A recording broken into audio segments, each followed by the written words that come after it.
Alerta Geral. São 7h32. Vetos presidenciais aprovados pelo Congresso Nacional e o Senado mantêm o reajuste salarial para servidores públicos. Um dos pontos da polêmica nessa votação de vetos que começou nessa quarta-feira, no Congresso Nacional e tem continuidade hoje. Quem tem mais informações direto da redação do Ceará Agora é o Matheus Lima. Em sessão remota deliberativa nesta quarta-feira, o Congresso Nacional votou 16 vetos presidenciais e 2 projetos de lei de crédito suplementar. No total, 3 vetos tiveram votação adiada, 8 vetos foram mantidos totalmente, 2 foram rejeitados integralmente e 6 tiveram alguns dispositivos mantidos e outros derrubados. Falta apenas os deputados federais votarem trechos rejeitados pelos senadores dos vetos 14, 17 e 20, todos de 2020, o que ocorrerá nesta quinta-feira, a partir das 15 horas. Foram derrubados vetos do presidente da República Jair Bolsonaro relacionados ao uso obrigatório de máscaras, às medidas de combate à Covid-19 em territórios indígenas e quilombolas, as regras para a transferência de terras da União para o Amapá e Roraima e ao prazo de 72 horas para a autorização da Anvisa nas importações durante a pandemia. Por outro lado, os parlamentares votaram por manter o veto total à proposta que, em razão da pandemia, suspendia a inclusão de devedores em cadastros negativos, como Serasa e SPC. Segundo o Executivo, o projeto prejudica o funcionamento do mercado de crédito e a eficiência dos sistemas de registro. Devido ao acordo dos líderes, a análise de 3 vetos foi adiada. Ficarão para a próxima reunião do Congresso os itens que tratam do pacote anticrime, de medidas para estender o auxílio emergencial de R$ 600 e da prorrogação até o final de 2021 da desoneração da folha de pagamento de 17 setores da economia. Direto da redação do Ceará Agora, Matheus Lima para o Jornal Alerta Geral. 7h34. Um dos vetos derrubados pode ser considerada uma vitória para a maioria dos brasileiros, Beto Almeida, que é o presidente Jair Bolsonaro vetou a obrigatoriedade do uso de máscaras, né? Que é uma das medidas adotadas para se prevenir, para os brasileiros, para as pessoas se prevenirem contra o coronavírus. O Congresso derrubou esse veto. Mas tem outro veto que gerou ainda mais celeuma, que foi no Senado, a um veto do presidente Jair Bolsonaro sobre o reajuste salarial.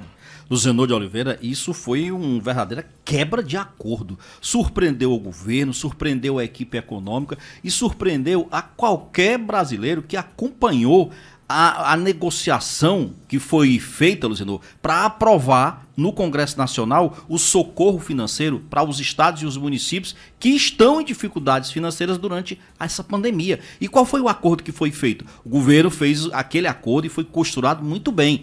O governo vai dar esse socorro financeiro, que algo em torno de 60 bilhões, que já estão sendo repassadas essas parcelas para os estados e municípios. Em contrapartida, os servidores públicos da União, dos estados e dos municípios ficarão sem reajuste salarial até o final de 2021. Esse foi o acordo. Então, como é que o Senado quebra esse acordo? O Senado é uma casa, como se diz, revisora, com 81 senadores, com gente, Luciano, experiente, que sabe o valor de um acordo e quebra esse acordo. E eu não estou falando aqui, parece que o meu discurso pode estar dizendo o seguinte: você está contra reajuste de servidores. Não, não é isso. O problema é que o governo já falou das dificuldades fiscais.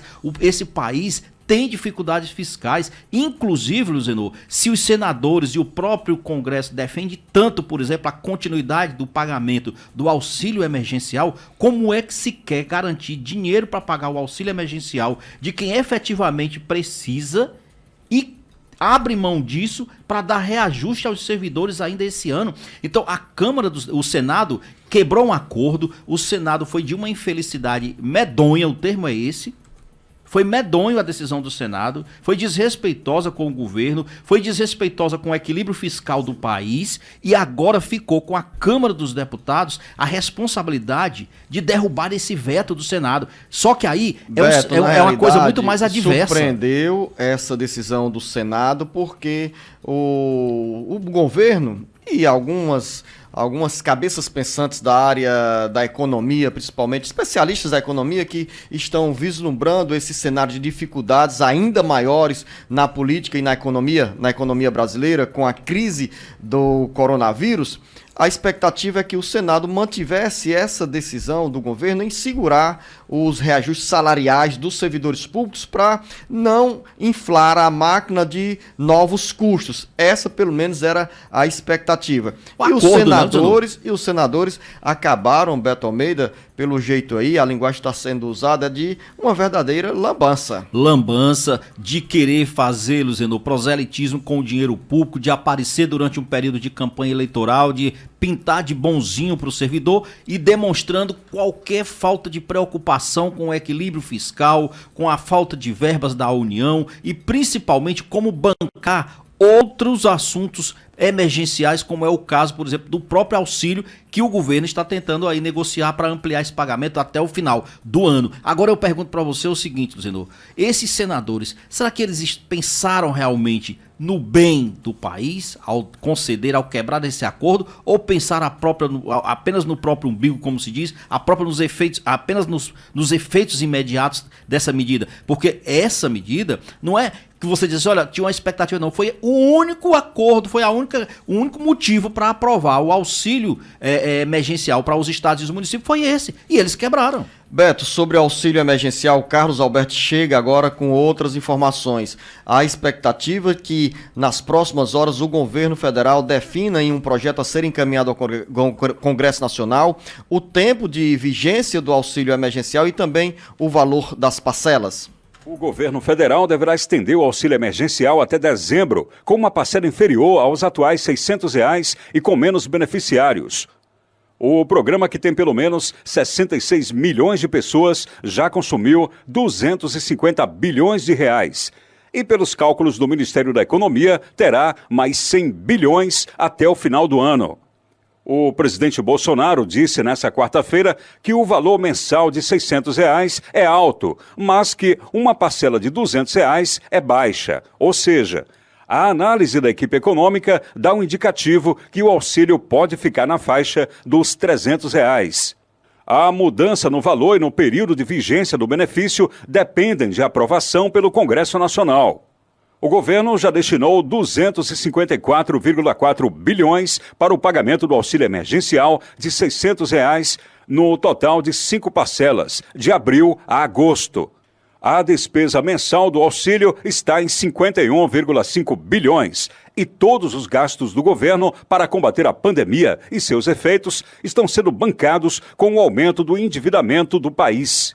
É provável que nas próximas 48 horas o governo federal anuncie a proposta de prorrogação e valor mensal do auxílio emergencial. Somente no Ceará, o auxílio emergencial aqueceu a economia com mais de 9 bilhões de reais entre os meses de abril e agosto.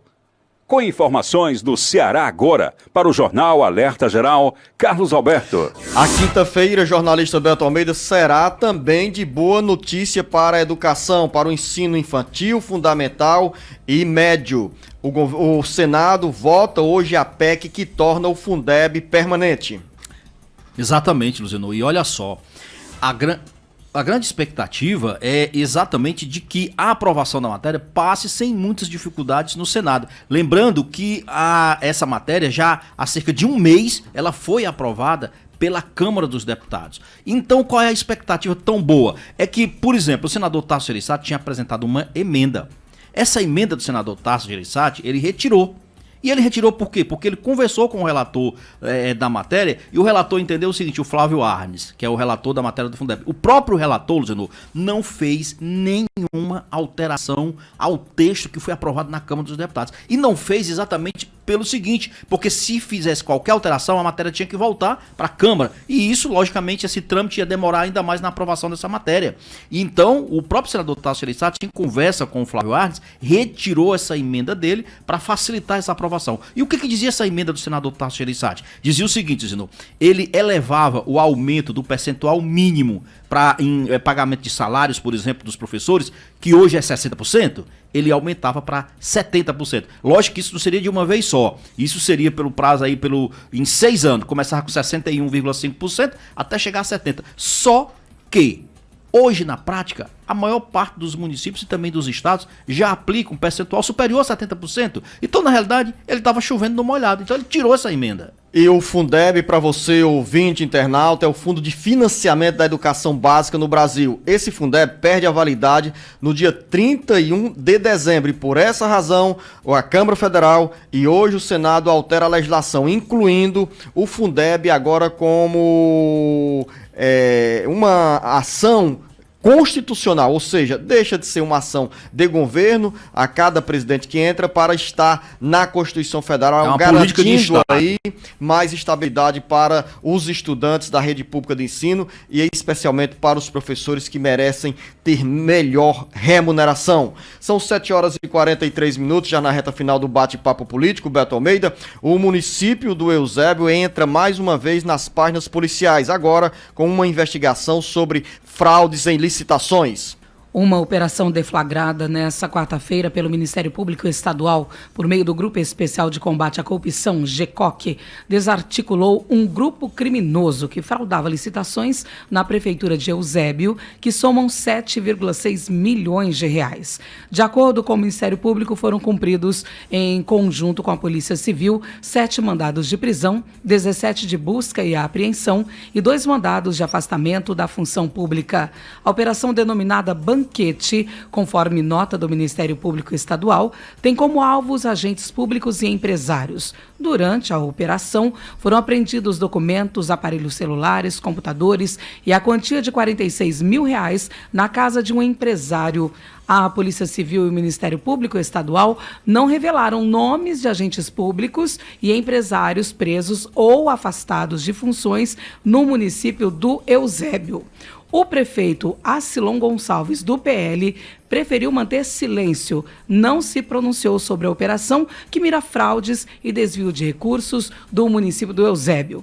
A nota emitida pelo Ministério Público Estadual revela que, abre aspas, as investigações começaram há 10 meses e apontaram que empresários do ramo de alimentação e serviços gráficos teriam se associado para fraudar licitações e dispensas em vários órgãos da prefeitura, fecha aspas. O grupo criminoso, destacam ainda os promotores de justiça, abre aspas, teria se valido de pessoas de baixa renda para figurarem como sócias meramente formais das empresas, garantindo e ocultando o desvio de recursos públicos para os verdadeiros donos, fecha aspas. Após a operação do Ministério Público Estadual ganhar as páginas do noticiário policial, a Prefeitura do Eusébio, por meio de nota, anunciou que a administração está empenhada para adotar as medidas que assegurem a moralidade na gestão do município. A nota destaca ainda que a administração acompanha atentamente para colaborar com a investigação e coibir todas as eventuais falhas por